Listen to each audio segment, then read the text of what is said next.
If you're a photographer that shoots anything other than black and white, you know how important color is in your image. Now, in today's video, we're going to be talking about a little color separation trick that I like to use with my white balance to make my photos a little bit more intriguing, maybe to add a cool touch or a warm touch to my photos, but to just make the subject stand out from the background. This is one of my favorite little tricks to do in Lightroom, something that I learned a few months back and something that I've been using on a lot of my photos since then. Now, my name is Austin James Jackson. I'm a professional outdoor photographer based in Southern Utah. I'm excited that you guys are here for today's Lightroom Classic tutorial video, where I'm going to be showing you one of my favorite color separation tricks. I don't want to waste a bunch of time on the introduction. Let's go ahead and jump right in there into Lightroom. And this is the image that I'm going to be working on today. So all that I've done to this image, I've done some basic editing, but you can see this is before, this is after the edits. All I've done is really just kind of clean things up, made the image a little bit more workable. I've added some basic sliders, added a little bit of contrast, messed around with the color of the horns there. And that's pretty much it, did my profile correction. So it's all super basic, but I did that before the video because it's just something that you don't really need to see because it's all just boring basic stuff. Now, one thing that you'll notice when we're looking at this image is there's some snow on the moose's back. So right now, the problem with this image is I feel like the color of our subject is really blending in with the color of our background here. And I would like to have the background have this cool look because there's this snow on the moose's back. So I want this image to feel really cool. Now, the problem is if I grab this temperature slider, I'm now creating that cool look, but now I'm also making my moose look really cool. I don't want the moose to be really blue toned. I want the moose to be neutral.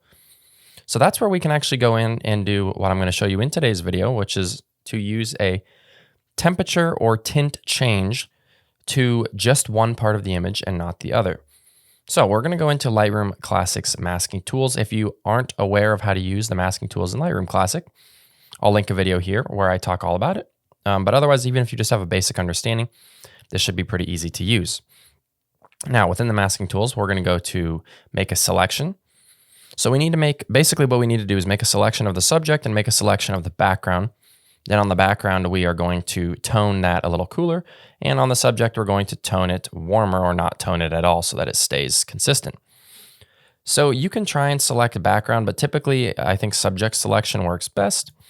So you'll click subject select. Now that looks pretty good there. If we wanted, in an ideal world, we'd go through and touch all this up with a brush. For the sake of this video, I'm not too worried about it. But if you did want to touch it up with a brush, you would simply click add brush and then just go in here and paint through some of these areas. Like I said, for sake of this video, I'm not going to spend a lot of time touching this up, but that is essentially how you would do it. So now I have this mask of the subject. Now I want to click on these three dots here, and I want to duplicate and invert mask. That's going to create the opposite mask. So now we have a mask of the background. Now I'm going to click this mask one inverted on the background, and I'm going to drop the temperature of it a little bit. Now you can notice we can make our image really blue without affecting our subject. This is where going in with that brush would really be helpful because you can touch up some of these areas here where it might not have been perfect, but you don't want to reef on the sliders too much anyways, so you probably won't even be able to see it. But if I make the subject like that, or the background like that rather, then I go back down to the subject and I'm going to warm the subject up. And I don't want to go too far here. You can see somewhere maybe in here is pretty good to where the fur on his back is starting to turn brown. Now, just like that, you can see how much separation we have between the background and between the subject here. So it's starting to look really good. Now you can go in and make more adjustments. If you wanted to increase the saturation of the moose here, if you wanted to go into the background and maybe increase the exposure to make him stand out a little bit more. Another thing that I would do to increase the separation on this photo, create a new mask, linear gradient, and I'm going to just drop this down just like that. I'm going to subtract, and I'm going to subtract subject. That way we don't affect the antlers on the moose.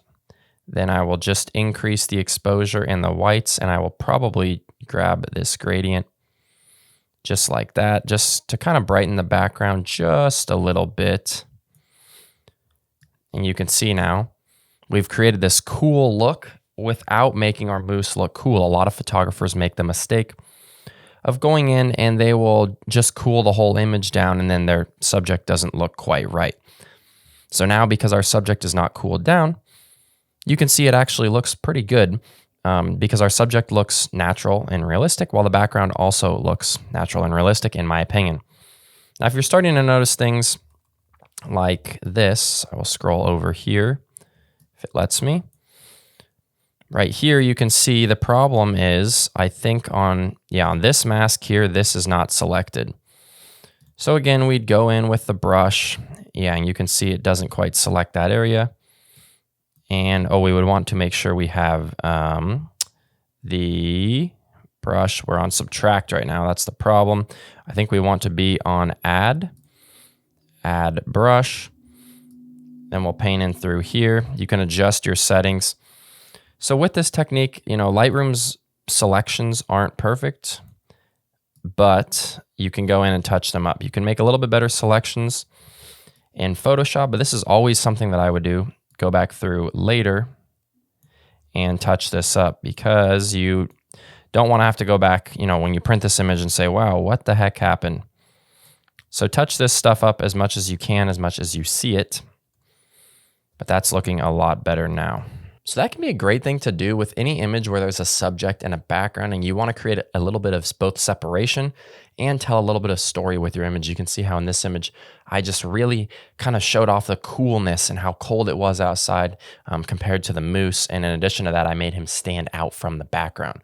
So this is something that you should try with a variety of different images. You can even do this with landscapes if you want to make the sky a little bit warmer, the foreground a little bit cooler, or any kind of wildlife, portraits, anything like that. But it's really important if you want your image to look realistic that you maintain that correct white balance on your subject. Any global adjustment to white balance is usually going to make your subject look too cool or too warm.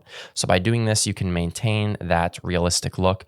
And then the background, you can get creative with the white balance and still have your image look realistic. But that subject is what really needs to maintain that realistic looking white balance. If you guys have any questions about this process, any tips of your own, anything else you would like me to show, please let me know down below in the comments. Otherwise, please make sure to leave a like and subscribe. It helps me to continue to grow my channel. As always, my name is Austin James Jackson. I greatly appreciate you guys for being here. Thank you so very much, and we'll see you guys next time.